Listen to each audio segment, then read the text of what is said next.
Hello and welcome to Learning with Lulu. In this video we are going to quickly summarize chapter 4, which is called The Interview, in Nathaniel Hawthorne's The Scarlet Letter.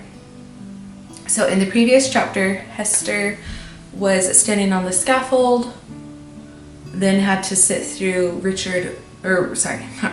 Reverend Wilson's long sermon about sin, frequently referencing her. She had her daughter Pearl with her as she stood there on the scaffold. And as she was standing there, she recognized someone on the outskirts of town that then came in with the crowd viewing her punishment. And it was her husband who motioned to her to be quiet. So now she's been returned back to the prison cell with her 3-4-month-old child. And they bring in someone with a little bit of medical expertise to attend to her and to attend to Pearl. And that person ends up being her husband, who is going by the pseudonym Roger Chillingworth. It says that he's lodged there in part not because he's convicted of anything, but it's just the most convenient place for him to stay the night.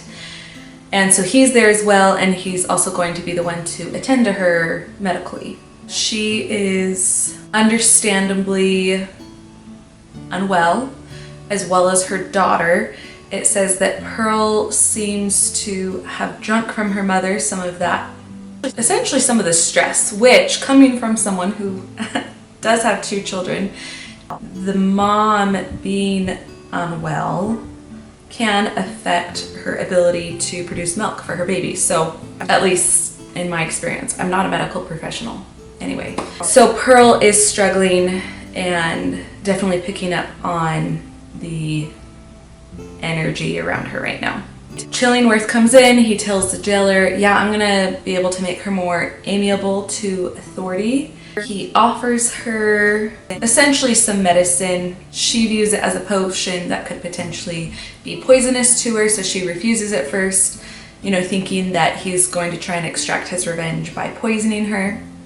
And it's in this chapter, chapter 4, where it does compound my understanding of her husband, of Chillingworth, being manipulative.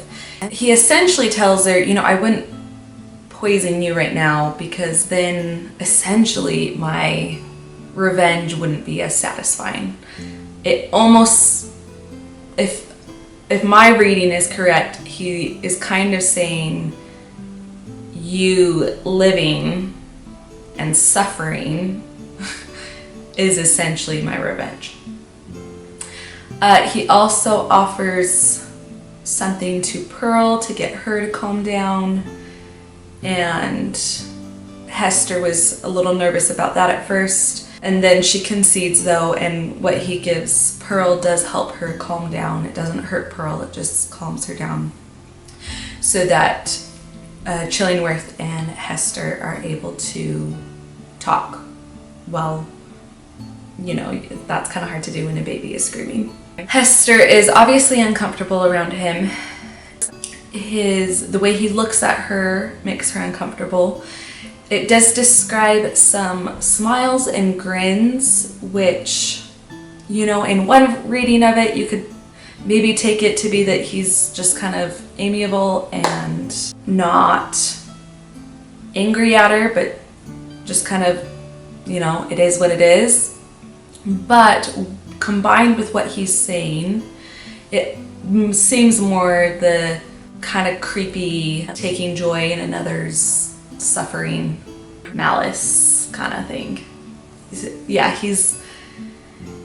He says the thing about her not poisoning her because his revenge needs to be taken. He then goes on to say, I was foolish to think a misshapen bookworm like myself, he's got the shoulder thing going on. It has described him as a scholar, and that he is older than her. He says, I was stupid to think that I could keep you happy. Already I feel frustrated and upset for Hester because I believe in the sanctity of marriage and marriage vows and loyalty and faithfulness to a single partner. I'm a fan of monogamy. And that being said, Hester has been alone for, I believe, at least a couple of years, presuming that her husband was dead. She didn't know that, but she obviously, in that time, fell in love with someone else. For him to say that her unfaithfulness is due to her not being happy with him, I don't know that he can really fully blame that. Almost like a fault in her for being discontent with the person that she was bound to. I don't know that it was entirely that. The entire town thought her husband dead, but because there was this marriage vow and it wasn't confirmed, she's an adulteress. He says, yeah, I was stupid for thinking I could keep you happy. He proceeds to try and get Hester to reveal the father of Pearl. The man that she committed adultery with. And she continues to refuse. She doesn't want him to know either. It comes off a little egotistical. He says, I'm able to kind of read things. I'm able to pick up on things that others aren't. I'm going to figure it out. You don't have to tell me, I guess. I'm going to be able to figure it out on my own without you telling me. I'm going to pick up signs and I'll figure it out on my own, I guess. He also says, if you are going to protect the identity of your lover, essentially, I am going to demand that you protect my secret as well. I don't want people knowing that I am your husband. You don't let it be known that I am not Roger Chillingworth. His demands, the things he's saying about revenge, his smiles make Hester wonder aloud if he's the black man, as she says, referencing, my understanding is not referencing a authenticity so much as, the reference to, goodness being light, badness being of the dark, in the sense of like day and night type of thing, good and evil. But then again, this was colonial Boston, so maybe there is a bit of racial history in the etymology of that term, or racist history in the etymology. But she says, essentially, are you the devil in disguise? Roger Chillingworth, her husband, just says, no, my presence here is not what's jeopardizing the well-being of your soul, which I think is a continued jab at her, the sin that she is accused of. The chapter essentially ends with him just saying, yeah, I'm going to seek out this man who you cheated on me with, essentially, and it seems that he has revenge, or plans for revenge. That's chapter 4. Let me know your thoughts on chapter 4, on the conversation and the things said between Chillingworth and Hester.